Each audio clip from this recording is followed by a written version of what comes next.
I was in Minot, North Dakota, partners in a used car and truck business. Money, girlfriends, cars, the whole enchilada. When I got this phone call from New York. I got a letter from a friend of mine at TWA, called this number and asked for Swifty, just like that. So what the hell, I called the number. Livingston, where the hell are you? Been waiting a week for you. I said, waiting for me? Huh? Yeah, we need you right away. I said I'd wear a flying jacket, so a leather jacket, so they would recognize me. And they said to bring a logbook of proof that I was a pilot. They were meeting at a hotel on 57th Street in New York, the Henry Hudson Hotel. Served great martinis.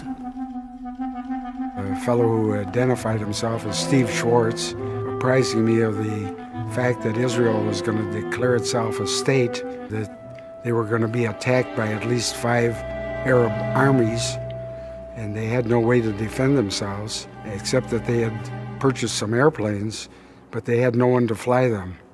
And would I be in a position to help? The idea that Jews were going to fight, I found exciting. It's about time. It wasn't like a newspaper ad, join the Haganah. It was illegal, of course. I said, look, I know there's going to be a war there, and I'm a fighter pilot, and I want to go there. And I had just made up my mind that nothing was going to stop me. I couldn't live with myself if I didn't do this. The alternative is too hard for me to envision, the possibility of what the Arabs could have done. And they talked about the fact that what Hitler did will be nothing compared to what we're going to do.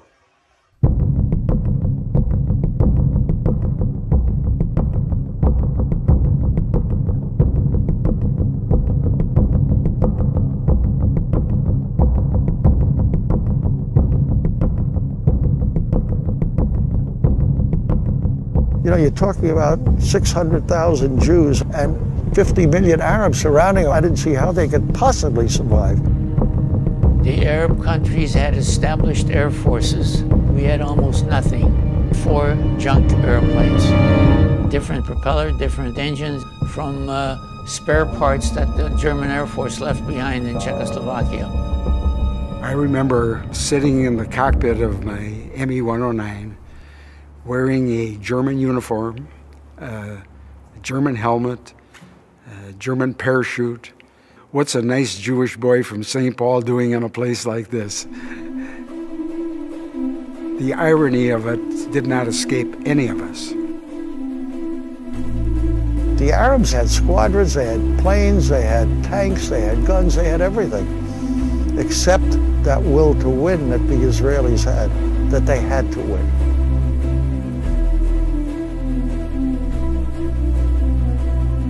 He says, look, 6 miles from where we're standing now at the airbase is the whole Egyptian army of about 10,000 men, about 500 vehicles, tanks, trucks, and tankers, and we have nothing to stop them. I said, well, tomorrow I was going to go. He says, if you don't go now, they'll be in Tel Aviv in the morning and there's no Israel.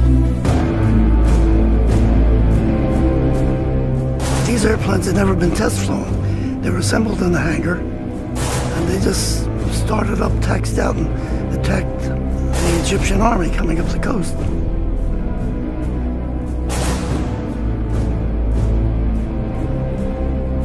I looked back and I saw the land of Israel.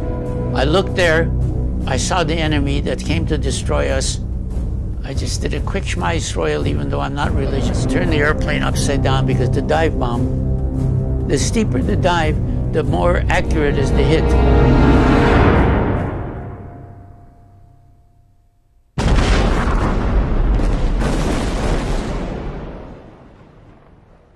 I told Lou, this is about the dumbest thing that I'd ever heard of, and I would never have done it, but they stopped the Egyptians cold.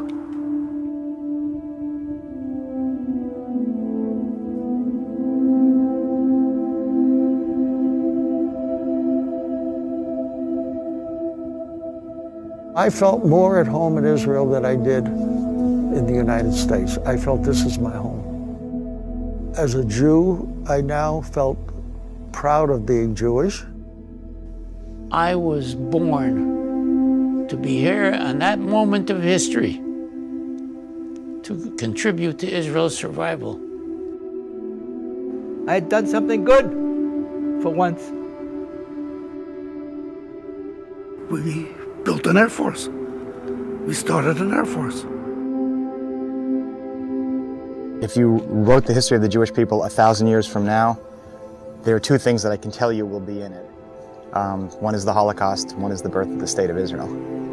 The people who went to Israel and participated in this effort were, really part of two of the most significant, incredible, devastating, tragic, euphoric episodes in Jewish history, I think for all time. Shortly before I left, I happened to be in Tel Aviv when they were bringing in refugees from the death camps in Europe. I remember them getting down on their hands and knees and kissing the ground. I knew then and there that was the reason that I came.